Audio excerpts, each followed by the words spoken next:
افغانستان او د مجیب زدران لپاره ډیر د خوښي او د ویاړ څخه ډک خبر ده.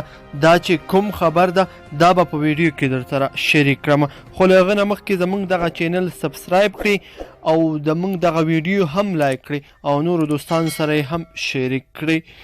د مجیب زدران او افغانستان لپاره بهترینه زیری په نړیواله درجه بندۍ کې د مجیب زدران اوچت پرواز د کرکټ د نړیوالې شورا لخوا د شلاوریزو سیالیو په تازه درجه بندۍ کې د توپ اچونکو په کټګوري کې راشد خان خپل لومړی مقام له ځانه سره ساتلی.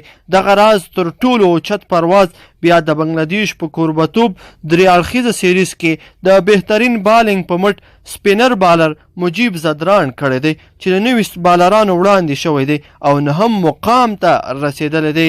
همدارنګه د شلاوریزو الراونډرانو په ډله کې نبی ساخیل خپل دریم مقام او د شلاوریزو بهترینه بیټسمنانو په ډله کې حضرت الله زازی خپل 5م مقام له ځان سره ساتلی دی. دا د افغانستان او د افغانستان د خلکو لپاره د ویاړ څخه ډک خبر دی. افغانان باید په دغو خپلو ملي اتلانو باندې وویاړي تر څو دغه ملي اتلان د افغانستان ته ویاړونه راوړي او د افغانستان دغه درې رنګه بیرغ په نړۍ کې رپانده ساتلی دی. ګرانو کتونکو که دغه ویډیو مو خوښه شوې وي در سره لایک کړئ او نورو دوستانو سره هم شیر کړئ. مننه.